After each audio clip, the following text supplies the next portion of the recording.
Podcast Espacio Memoria ex-ESMA. Para que la voz no se calle nunca.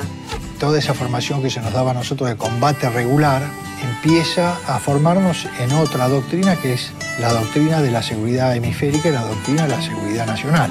Capítulo 7. Historia política de la ESMA. Era muy fácil, yo me pude haber ido, pero no, nosotros teníamos la obligación moral como militares, herederos de ese ejército de San Martín, de Brown, de dar la pelea para transformar las Fuerzas Armadas y ponerla al servicio del pueblo y de un proyecto nacional. Para que la voz no se calle nunca.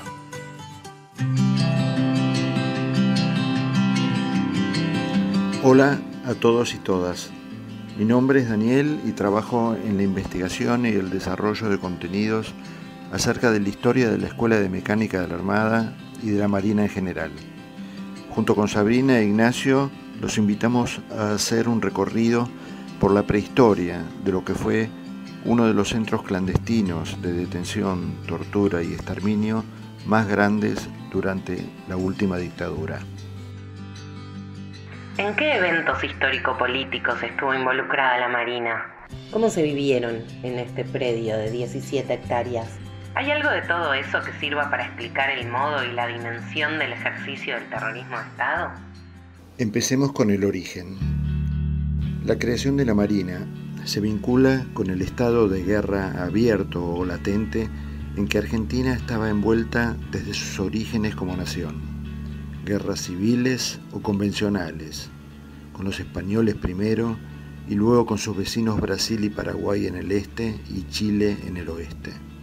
Época esta en que se discutía el control y la protección de las vías navegables, se dirimían las fronteras del país y se ponía en juego la fuerza militar para imponerlas. En este contexto, el poder naval se fue evidenciando crucial y es así que la adquisición de naves de guerra para conformar una escuadra trajo aparejada la necesidad de personal idóneo para pilotearlas. Se crea así la Escuela Naval para la formación de oficiales, el Arsenal de Artillería Zárate y un poco más tarde la Escuela de Aprendices Mecánicos, la futura ESMA, para formar en los oficios requeridos para operar las naves y mantenerlas. En la Plaza de Armas Almirante Brown de la Escuela Mecánica de la Armada, los conscriptos y personal de la Marina de Guerra juran la enseña patria y desfilan en una marcial ratificación del juramento que se acaba de prestar. Desde el Tigre, junto al río Luján, pasando por la dársena norte del puerto de Buenos Aires, la ESMA se instalará durante 76 años en el barrio de Núñez, hasta su traslado a Puerto Belgrano.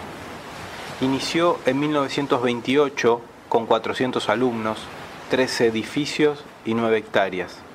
En 1977, durante la última dictadura, funcionando ya como centro clandestino de detención, albergaba más de 5.000 personas y tenía 17 hectáreas y 33 edificios. La figura del soldado tenía todavía un halo de prestigio, romanticismo, de pureza. Las Fuerzas Armadas en la historia de nuestro país durante mucho tiempo tenían un cierto prestigio como estamento social. Escuchamos a Guillermo Levi, sociólogo, y a Juan Manuel de Sasouza, aspirante ESMA del 64 al 68. La Escuela de Mecánica de la Armada tenía la particularidad también que es una escuela de oficios. Y no es una escuela de oficios solamente para suboficiales de la Marina, sino una escuela de oficios para civiles. Hay gente que no hace carrera militar y que aprende los oficios y que termina trabajando para la Marina. No solamente aprendías un oficio, sino que te garantizaban un trabajo, una continuidad del trabajo cuando terminabas. Ahí iban chicos de todas las provincias del país a estudiar sobre todo de sectores realmente de clase media baja o clase baja. Estudiaban artillería, mecánica, aviación, electricidad, electrónica, meteorología. Era bastante variado el menú de opciones para estudiar. Y una instrucción bastante buena. Era el único predio de la Marina en la Argentina que tenía algún nivel de política de extensión social.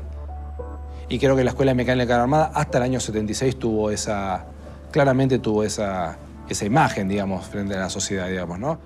Toda esta imagen empezó a a resquebrajarse. De esta forma, la ESMA, ubicada en la capital federal, asiento del poder político y administrativo de la nación, con una importante dotación militar de rápida movilización, amplias instalaciones y coexistente en el predio con la Escuela de Guerra Naval, pasó a ser una de las principales bases de la Marina en el territorio nacional. Este poder, como veremos, se hizo jugar en varias ocasiones de crisis políticas del país, tanto para contenerlas como para provocarlas. Cronología política.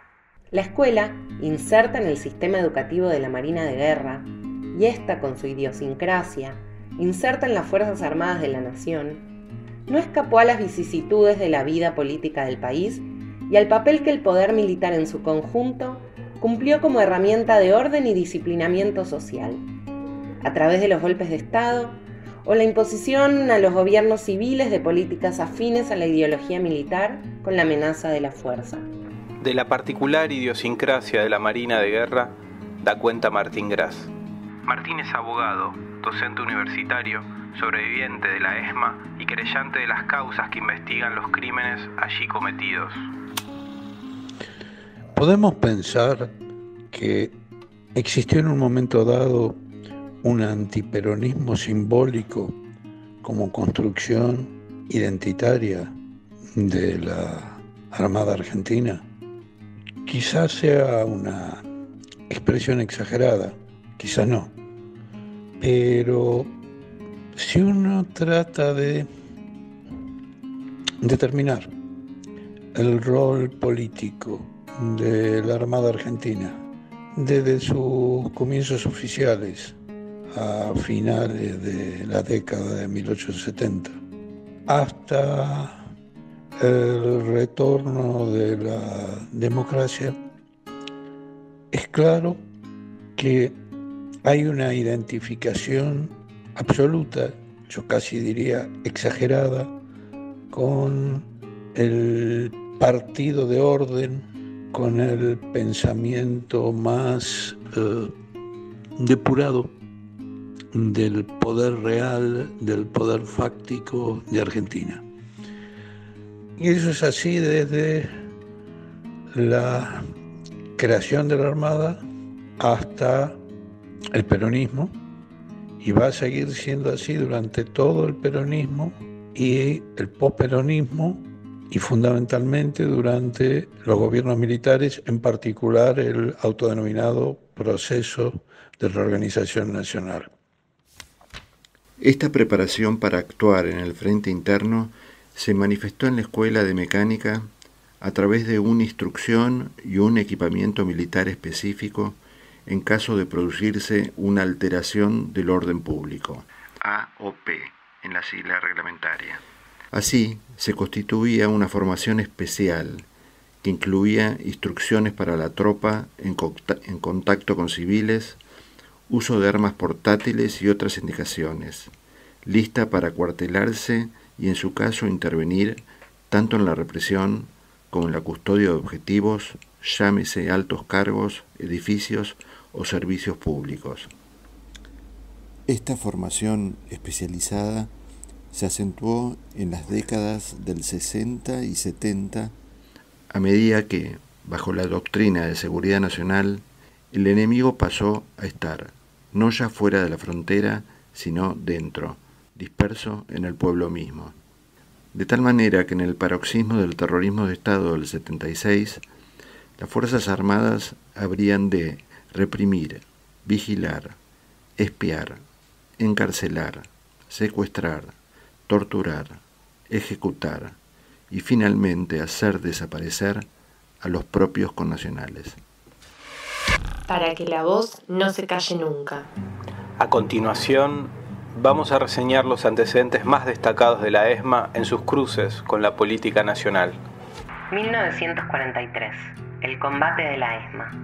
Durante las operaciones del golpe militar de 1943 para derrocar al presidente Castillo, que venía a dar fin a la década infame, hubo un cruento combate frente a la ESMA. Lo entablaron las tropas que encabezaba el general Ábalos, que venía desde Campo de Mayo, y los marinos que no se acoplaban al golpe. Al pasar el ejército frente a la ESMA y luego de un altercado verbal entre Anadón, director de la escuela, y Ábalos del ejército, Anadón preventivamente ordenó disparar sobre la columna en movimiento sin previo aviso. Se produjo un sangriento combate que dejó 15 muertos y 38 heridos en el ejército contra 4 fallecidos de los marinos. También murieron 11 civiles que pasaban en un transporte público. El personal del ejército pertenecía a la Escuela de Suboficiales Sargento Cabral, la Escuela Antiaérea y la Escuela de Artillería de Campo de Mayo. Relata el historiador Ruiz Moreno en su libro La Marina Revolucionaria. Tras los ventanales estaban apostados hombres armados en el primer piso, aunque no muchos. Su director contaba con 150 aprendices con escasa práctica de tiro y 6 suboficiales que manejaban ametralladoras con la colaboración de civiles que allí prestaban servicios. Choferes, cocineros, cantineros, peluqueros, etc. Otros 150 marineros fueron ocultados en el terreno fangoso posterior, entre juncos, pues no sabían usar el fusil Mauser. Retirado Ábalos con su séquito, el director de la ESMA se trasladó al primer piso donde estaban apostados sus hombres y les ordenó romper los vidrios y comenzar el combate. Consideraba que, ante la desproporción del armamento, fusiles contra cañones, debía tomar la iniciativa para lograr mayor ventaja, puesto que, asentó en su informe, ya la agresión estaba en marcha. El tiroteo entre ejército y marina duró más de media hora, mas una bandera blanca izada en la contigua escuela de la guerra naval lo hizo cesar a 40 minutos de iniciado. Este suceso fue recordado durante largos años vía conmemoraciones por los caídos, placas recordatorias en los regimientos, encuentros de camaradería reparatorios entre marinos y ejército, y tuvo una proyección inesperada en los sucesos del 17 de octubre de 1945, efeméride simbólica del nacimiento del movimiento peronista. El golpe fue exitoso y bajo el gobierno del general Farrell, Perón fue viceministro de Guerra y secretario de Trabajo y Previsión. Su intensa relación con los sindicatos y su actividad política generaron una creciente resistencia en sectores militares y pidieron su renuncia. Fue apresado y enviado a la prisión naval de la isla Martín García. Los sindicatos llamaron a la movilización en su apoyo y se produjo el 17 de octubre. Una enorme concentración de trabajadores en la Plaza de Mayo.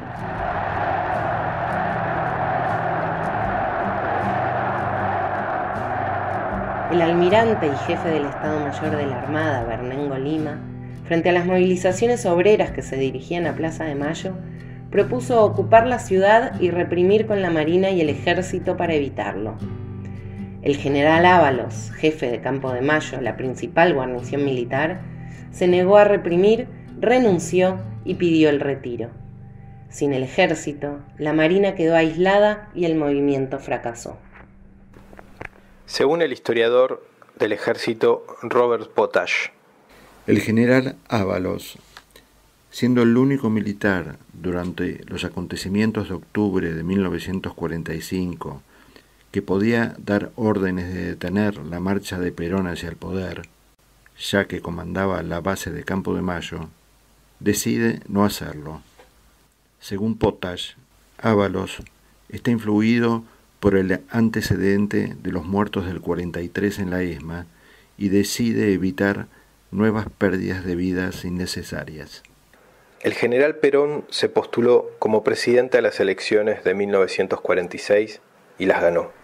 Comenzó entonces un periodo de grandes avances en el bienestar de las clases trabajadoras, la conquista de derechos políticos y sociales y el desarrollo económico del país, aunque también ello trajo turbulencias internas provocadas por la resistencia del establishment a su desplazamiento del poder y a prácticas autoritarias como estilo de gobierno. En 1947 y 1951 se produjeron intentos de golpe de Estado en su contra que fracasaron, hasta la llegada del año 1955. 1955, La Libertadora. El 16 de junio de 1955, la Marina intentó derrocar al presidente constitucional Juan Domingo Perón, bombardeando la Plaza de Mayo y tomando por asalto la Casa Rosada. La aviación naval que despegó de la base de Punta Indio descargó 14 toneladas de explosivos sobre la Casa de Gobierno y alrededores, mientras compañías de infantería de Marina intentaban copar el edificio presidencial, capturar al presidente y, en su caso, ultimarlo. Estas compañías de infantería de Marina tuvieron su asiento en la ESMA años antes, constituyendo el tristemente célebre Batallón de Infantería de Marina número 4, que en 1972 reaparecería en la base aeronaval Almirante Sar, donde se ejecutaría la masacre de Trelew. El día del levantamiento, la ESMA estaba comprometida con el golpe y preparada para actuar.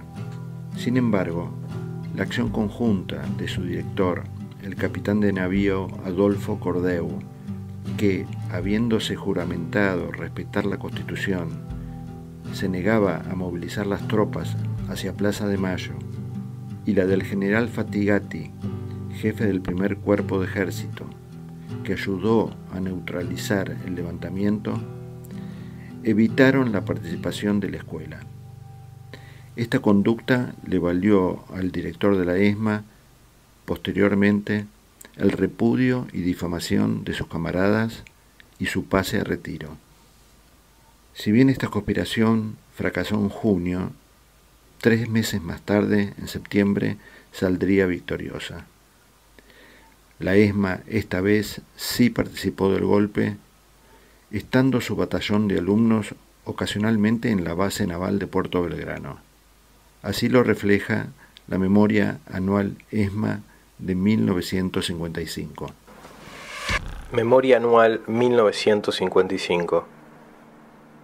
Llegado a Puerto Belgrano el 12 de ese mes, quedó alojado en el crucero Ara 25 de Mayo, reiniciando sus cursos el 1 de agosto a las órdenes del comandante de adiestramiento de la flota de mar, hasta el día 16 de septiembre, en que actuó operativamente en la zona de Bahía Blanca, Arsenal, Base Aeronaval Comandante Espora, Tandil y Tornquist. El día 8 de octubre emprendió el regreso a la capital federal, llegando el 12 del mismo mes a bordo del crucero Almirante Brown. Las actividades en la escuela desde esa fecha han sido irregulares y caracterizadas por despliegue del batallón en funciones de prevención y represión con motivo de alarmas de alteración del orden público. A partir del 16 de junio se suspendieron las clases hasta el 11 de julio y se cubrieron guardias efectivas y de permanencia por 24 horas. Disciplina. La disciplina decayó por la situación anormal existente, debido a la falta de control sobre los alumnos, a la falta de comodidades, viéndose en muchas oportunidades y por espacio de un mes continuado a dormir en el suelo, en sus puestos de combate, usando ropa sucia, etc. El golpe del 55 dio inicio a un periodo de inestabilidad institucional crónica y creciente violencia política estatal, con su contracara en la resistencia popular, que culminó 20 años más tarde con el golpe de Estado de 1976 y la implementación de un terrorismo de Estado. Fue en ese momento que la Marina, brazo ejecutor privilegiado del derrocamiento de Perón, se ganó el mote de gorila y así pasó a ser su marca registrada y por extensión la de todo antiperonismo. 1962-1963. Azules y colorados. La imposibilidad de legitimar a la Revolución Libertadora vía la proscripción del peronismo llevó a fracturar a las Fuerzas Armadas entre aquellos que buscaban una salida negociada y una coexistencia limitada con él, y aquellos que soñaban con su erradicación permanente. Este era el caso de la Marina de Guerra, que al decir de su portavoz principal, el almirante Rojas, la Revolución Libertadora ocurrió una vez, pero se produjo para siempre. Esta tensión dividió el sector militar en dos bandos, los azules y los colorados. En uno estaba parte del ejército y la aeronáutica, profesionalistas y legalistas. En el otro, la Marina en su conjunto con parte del ejército, intransigentes, antiperonistas y anticomunistas, partidarios de una dictadura de los mejores. Este enfrentamiento escapa al espacio político y se dirime en el terreno de las armas entre septiembre del año 1962 y los primeros meses del año 63. El saldo son 25 muertos y 85 heridos, la mayoría conscriptos. La infantería de Marina tomó la ciudad de La Plata, copó regimientos del ejército, la aviación naval bombardeó con explosivos y napalm a bases militares, columnas de tanques y destruyó puentes. En la capital ocupó el Aeroparque, el Tiro Federal y otras dependencias. La Escuela de Mecánica de la Armada marchó hacia el centro de la ESMA con su director, capitán de navío Augusto Berardo, al frente, vestido de campaña y armado, y tomó posiciones defensivas en torno del edificio de la Secretaría de Marina, quedando subordinado al almirante Pérez Pitón, comandante de la Infantería de Marina, que desplegó sus efectivos en la vecina playa de estacionamiento. Hubieran podido tomar la Casa de Gobierno, pero no lo hicieron, al decir del almirante Milia, jefe de la Casa Militar de Presidencia. El ejército reprimió y las tropas de la ESMA junto a las de Infantería de Marina se embarcaron en el puerto de Buenos Aires y huyeron hacia Puerto Belgrano. Finalmente el ejército y la Fuerza Aérea se impusieron sobre la Marina y ésta se rindió. Con este episodio terminó la preponderancia política de la Marina conseguida con la Revolución Libertadora y sus fuerzas de Infantería de Marina y de Aviación Naval fueron reducidas drásticamente.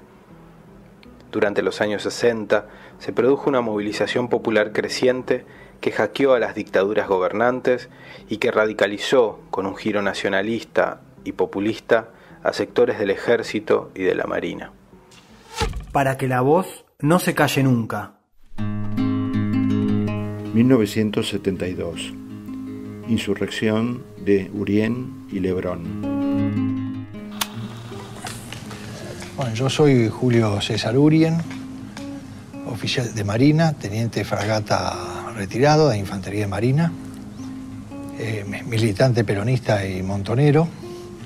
A partir de 1971, toda esa formación que se nos daba a nosotros de combate regular, como dije, tipo Segunda Guerra Mundial, empieza a formarnos en otra doctrina que es la doctrina de la seguridad hemisférica y la doctrina de la seguridad nacional. Yo vengo de una familia por parte de mi madre y antepasado de mi padre militares. O sea, yo vengo del segundo jefe del regimiento de Patricio contra los ingleses, varios parientes que... Entonces, digamos, yo como militar me sentía militar con tradiciones militares. Era muy fácil, yo me pude haber ido, pude haber pedido el retiro, nos íbamos de baja, pero no, nosotros teníamos la obligación moral como militares, herederos de ese ejército de San Martín, de Brown, de dar la pelea para transformar las Fuerzas Armadas y ponerla al servicio del pueblo de un proyecto nacional. No aceptábamos eso de estar subordinados en ese momento, en el marco de la Guerra Fría, a Estados Unidos. Pero además se daba lo llamativo que nosotros en Infantería Marina, en las maniobras, como nos daban el material de rezago de Estados Unidos, teníamos uniformes que eran uniformes de los marines y decían US, y la cartuchera decía US, y usábamos eso. Entonces en el grupo nuestro eso generaba un rechazo. Como nosotros, militares argentinos, teníamos el US acá en la ropa que teníamos de fajina. Entonces todo esto también generaba ese rechazo. A raíz de los fusilamientos de guerrilleros producidos en la base aeronaval Almirante Sar, conocida como la masacre de Trelew en agosto de 1972, la Armada decidió trasladar a la ESMA una compañía del Batallón de Infantería número 2 desde Puerto Belgrano, la base naval más importante del país. Con la finalidad de brindar seguridad al personal naval domiciliado en Buenos Aires, temiendo posibles atentados y represalias contra el mismo, se realizaban patrullas por los domicilios de los almirantes y capitanes de navío, mientras una sección permanecía dentro de la escuela. El 17 de noviembre de 1972, un grupo de suboficiales y conscriptos de esta compañía, comandados por el guardiamarina César Urien, se sublevó. Bueno, entonces estando ahí en Buenos Aires, yo organizo la toma por las dudas, la escuela de mecánica. Primero llegó una compañía, son más o menos 200 hombres, y después llegaba el resto del batallón. Entonces lo primero que yo hago es organizo, había otro jefe, ¿no? Era el oficial más moderno, la parte de la seguridad, y con mi sección todos los días hacía ejercicio de combate, cómo se atacara la escuela, pero practicábamos yo con los cabos de las secciones la toma de la escuela de mecánica. Había otro guardiamarina, secundario Barrio Nuevo, un gorila hijo de puta, que yo había 6, 7, 8 oficiales, y el más joven era yo y tenía todos los cabos, y en la tropa, porque además en la Marina vos tenés el colimba que hace 2 años. El jefe de pelotón, que es la última unidad, es un dragoneante, que es un colimba de que tiene 2 años ya de colimba, que era jefe. El cabo es jefe de grupo, jefe de pelotón. Y bueno, entonces yo las reuniones lo hacía con los cabos, tenía casi el 95% de los cabos, y los colimbas, los dragoneantes. Todo eso estaban. Ahora, es un poder dentro de otro poder. ¿Y vos por arriba tuyo? No, después yo tenía los otros jefes de sección, que era guardia marina, que no estaba ninguno de estos que estaba acá, y después tenía el jefe de compañía, y después todas las autoridades de la ESMA. Pero yo ya tenía toda esa unidad de combate, me respondía a mí, porque los cabos eran los que manejaban los grupos y todos los pelotones. Me acuerdo que vino Cámpora a hacer un acto, acá al lado está el club municipal. Sí. Una radio y del otro lado. Bueno, del otro lado, entonces nos apostamos todos bajo los árboles, porque además de las casillas hicimos pozo de zorro nosotros. ¿Qué es un pozo de zorro? Pozo de zorro es un pozo en el terreno donde teníamos tiradores, o sea, además de las garitas teníamos tiradores. Entonces, el miedo que había, que nos comenta el director, es que después del acto se viniera la gente y quisiera entrar a la escuela. Entonces la orden era abrir fuego contra los negros, esa era la orden. Pero nosotros, frente a eso, yo tenía organizado que reducíamos a todos los oficiales antes que dieran la orden, y ahí nos sublevábamos. Entonces en ese marco yo practicamos toda la toma. Entonces yo lo que quería hacer era que ellos se acostumbraran que todos los días hacíamos ejercicio, porque el día que la tomáramos iba a pasar por un ejercicio y era un ejercicio en serio, que es lo que pasó. Pero la insurrección general estaba parada. Yo no tenía tanta conexión con los de ejército, y llega el 1 de noviembre. Ya estaba que venía Perón. Era toda y nosotros ya empezamos a estar acuartelados. Los del sur no sabían que yo me estaba por sublevar. Yo tenía todo organizado por la duda. Entonces, el primero, yo estaba de guardia acá, va el grueso de los oficiales de la compañía al comando del jefe de la Armada, al sector de inteligencia. Entonces, ahí les informan que nos van a organizar en grupo de tareas. Después viene y me comenta, yo no estuve en esa reunión, viene el jefe mío de sección y dice, bueno, acá se va a organizar la compañía en grupo de tareas, vamos a actuar de civil, sin documentos, hay una lista de 1000 zurdos que hay que secuestrar y que los vamos a llevar a la escuela de mecánica de la Armada y los vamos a entregar al personal de inteligencia. Que se va a reestructurar la compañía, 200 hombres, se van a seleccionar y se van a armar varios grupos de tareas, de los mejores dragoneantes, suboficiales y oficiales, y que cada tanto va a venir un oficial del sur a hacerse cargo, en forma rotativa. Pero la orden era secuestrar a la gente y traerla acá.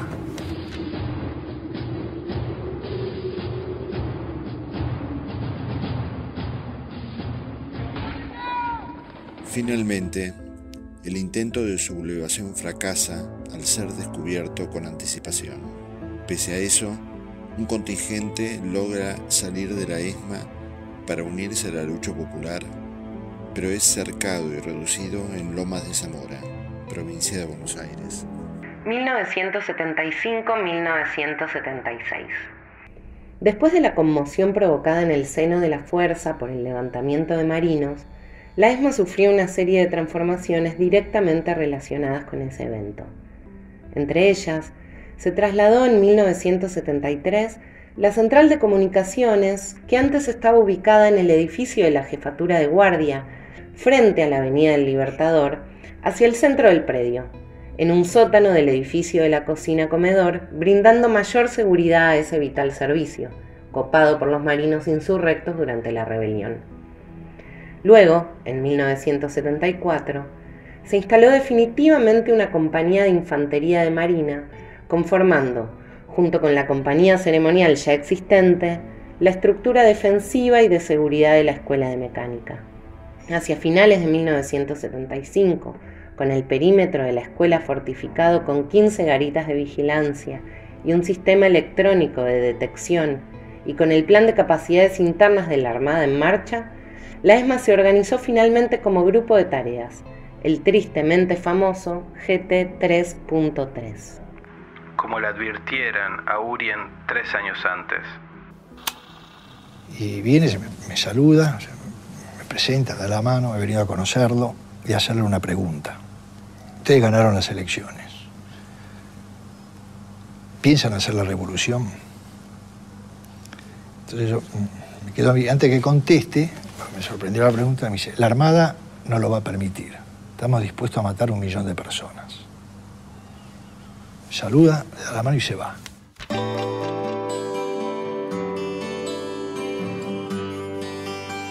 En el cuerpo de esta escuela militar se dejan ver tanto sus logros y prestigios ganados, como así también las cicatrices dejadas por sus cruces con la política nacional.